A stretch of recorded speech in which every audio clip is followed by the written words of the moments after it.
عصري مع القطب شوف ما له مثل في العصور أوقات تشرق علي في كل ساعة بنور.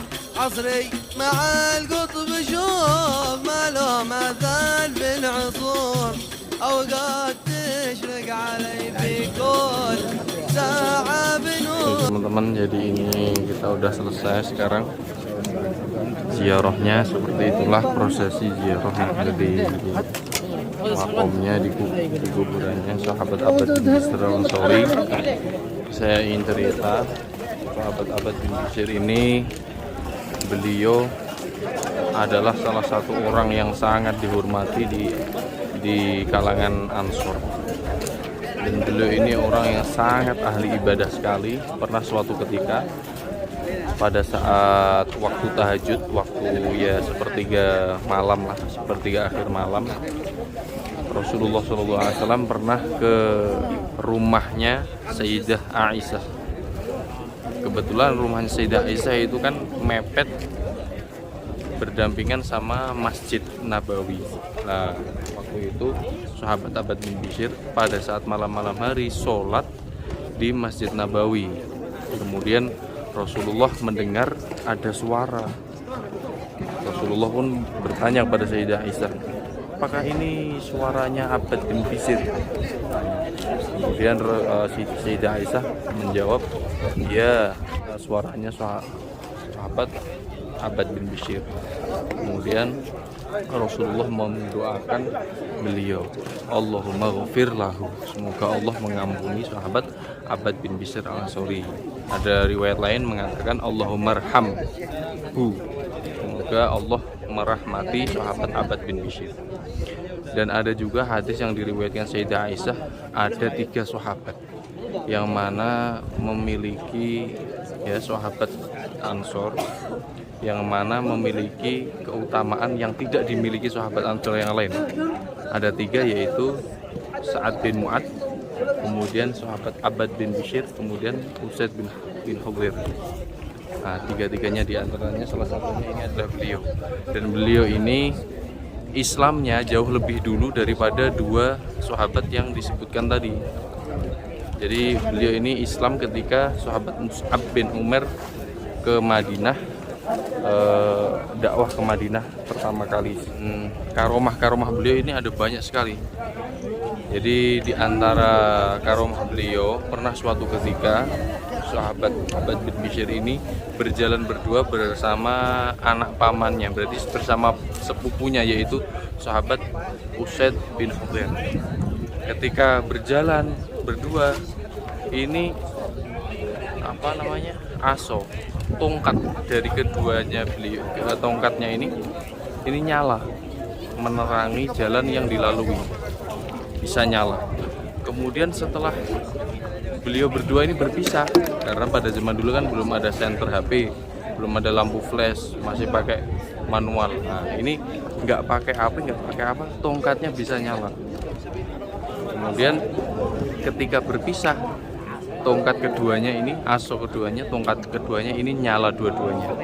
Itu berdua, satu doang yang nyala. Kemudian ketika berpisah, dua-duanya tongkatnya bisa nyala, menerangi jalan yang dilalui.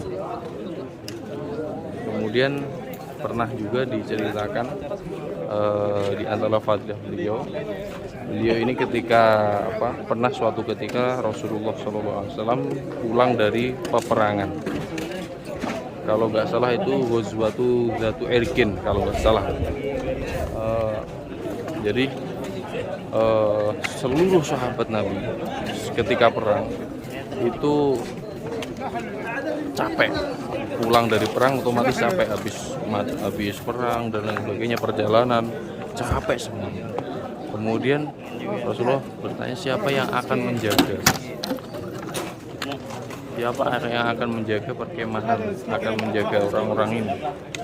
Kemudian ada 2 orang, yaitu sahabat Abbad bin Bishr dan sahabat Amir bin Yasir, menawarkan diri untuk menjaga tempat istirahatnya. Kemudian Rasulullah istirahat di dalam suatu kemah, dijaga oleh dua sahabat tadi. Dan sahabat-sahabat yang lain tidur karena kan habis perang capek banget. Nah, kemudian dua orang ini, sahabat Abbad bin Bishr dan Amir bin Yasir, beliau berdua berdiskusi siapa yang akan tidur duluan atau menjaga duluan setengah malam. Akhirnya sahabat Abbad bin Bishr yang jaga duluan dan sahabat Amir bin Yasir tidur duluan. Ketika di tengah-tengah penjagaannya sahabat Abbad bin Bishr beliau melakukan sholat membaca waktu itu surah Al-Kahfi. Kemudian ada orang kafir, orang musuh Islam yang datang untuk mengejar rombongan muslimin, karena pada saat itu istri dari orang ini ditawan sama muslimin sebagai tawanan perang. Akhirnya pokoknya, kalau kata orang kafir itu, pokoknya aku harus bisa menciderai, harus bisa melukai meskipun satu dari mereka, harus bisa melukai. Ketika sampai dilihat ada rombongan muslimin yang lagi istirahat, ternyata ada satu yang lagi sholat. Sahabat Abbad bin Bishr ketika itu lagi sholat, lagi asik dalam sholatnya, lagi khusyuk-khusyuknya. Gak lama langsung dipanah sama orang itu. Setelah dipanah, sahabat Abbad bin Bishr ini gak langsung heboh. Kalau kita kan pasti langsung heboh, mana ini, ada apa ini, langsung heboh. Tapi sahabat Abbad bin Bishr tetap khusyuk dalam sholatnya. Kemudian diambil panahnya, kena daerah pundaknya, diambil. Kemudian dipanah lagi yang kedua, terus diambil lagi, dipanah lagi yang ketiga, diambil. Kemudian setelah itu sholat, rukuk, sujud, selesai sholatnya, baru sahabat Abbad bin Bishr ini membangunkan yang jaga sama beliau, yaitu sahabat Amir bin Yasir. Dibangunkan, otomatis kaget sahabat Amir bin Yasir. Loh, kenapa ini? Kenapa kok tiba-tiba berdarah? Dibangunkan, setelah dibangunkan, kemudian orang yang tadi memanah itu lari. Terus ditanya, kenapa kok nggak dibangunkan dari awal pertama kamu kena panah tadi? Kenapa kok udah selesai 3 panah baru kamu bangunkan? Cerita, kalau tadi saya lagi ada dalam sholat. Sahabat Abbad bin Bishr mengatakan, seumpama kok bukan karena takut membahayakan Rasulullah dan membahayakan agama Islam dari orang-orang kafir, aku akan meneruskan sholatku bahkan sampai nyawaku berpisah dengan raga ini. Jadi sampai sebegitunya menikmati sholat, menikmati cengkrama dalam sholatnya menghadap Allah Subhanahu wa Ta'ala, saking khusyuknya, sampai seperti itu sahabat Abbad bin Bishr. Jadi ya memang seperti ini. Beliau ini dimakamkan di sini, yang memakamkan adalah malaikat. Dan dalam kitab Burdun Naim itu dijelaskan banyak sekali habaib, orang-orang arif billah seperti Habib Syihabuddin bin Ahmad, begitu juga Habib Abu Bakar bin Salim Maulainat, banyak lagi ini menemui beliau dalam yaqodoh, dalam keadaan terjaga menemui beliau. Jadi nggak hanya dalam keadaan mimpi ya, dalam keadaan terjaga. Orang-orang arif billah itu bisa hadir melihat ruh secara yaqodoh, melihat ruhnya beliau. Itu memang ini adalah tempat dikuburkannya sahabat Abbad bin Bishr. Pernah suatu ketika ada Syekh, namanya Syekh Ahmad bin Umar Al-Khatib. Beliau ini adalah muridnya Habib Syihabuddin. Ketika marga Al-Khatib itu kan keturunan dari sahabat Abbad bin Bishr. Di keturunan sampai sekarang masih ada, masih namanya marga Al-Khatib kalau di sini. Makanya di sini yang mengadakan semua ini adalah keturunan dari marga Al-Khatib. Waktu itu Syekh Ahmad ini bertanya kepada gurunya Syekh Syihabuddin. Katanya yang syahid di Ma'rokah Yamamah, di peperangan Yamamah, sahabat Abbad bin Bishr syahid. Tapi kok ternyata kuburannya ada di sini, ini yang benar gimana? Akhirnya sama Habib Syihabuddin Ya waladi, hei anakku, telah diceritakan dari ada sanad yang sahih dari masyayikh kalau ini adalah makamnya sahabat Abbad bin Bishr. Kalau kamu nggak percaya, ayo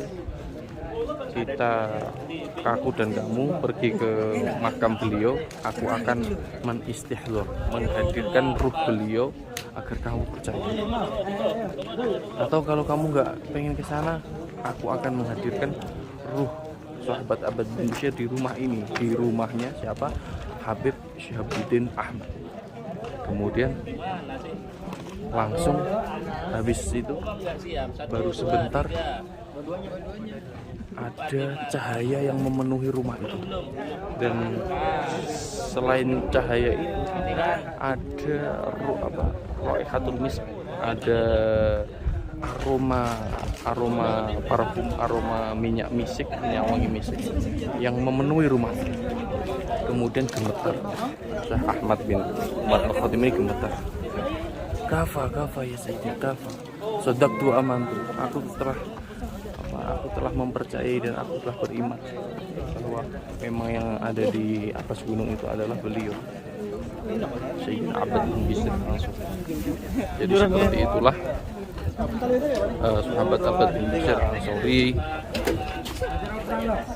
dan dikatakan memang ada nama Abbad bin Bishr itu bukan satu saja, yang ada di Ma'rakah Yamamah, yang meninggal di peperangan Yamamah, memerangi ahli riddah, orang-orang yang murtad. Itu Abbad bin Bishr yang lain, dan beliau inilah Abbad bin Bishr yang ikut perang sama Rasulullah. Di semua perangnya Rasulullah beliau ini ikut, dari perang Badar pertama kali sampai perang terakhir kali Rasulullah ini beliau ikut. Beliau meninggal di umur sekitar 50 tahunan, dan ada kitabnya di Burdun Naim itu disebutkan. Oke.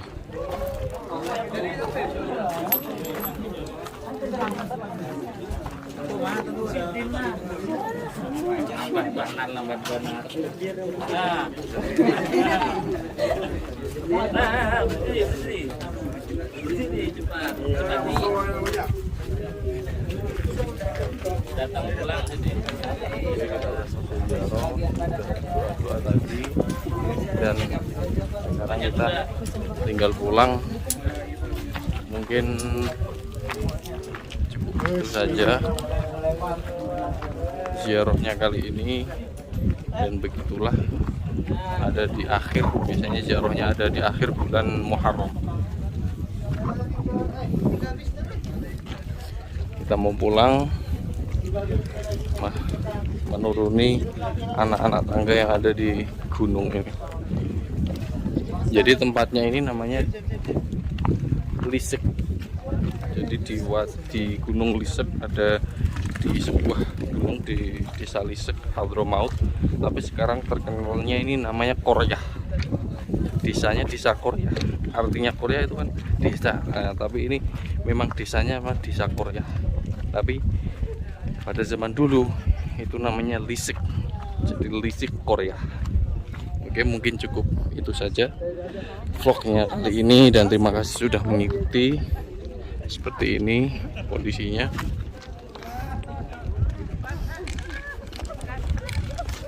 Terima kasih sudah mengikuti sampai akhir. Yang mau subscribe ya silahkan subscribe, yang mau nonton ya silahkan nonton, terserah. Semoga bermanfaat, dan saya akhiri. Wassalamualaikum warahmatullahi wabarakatuh. Dadah.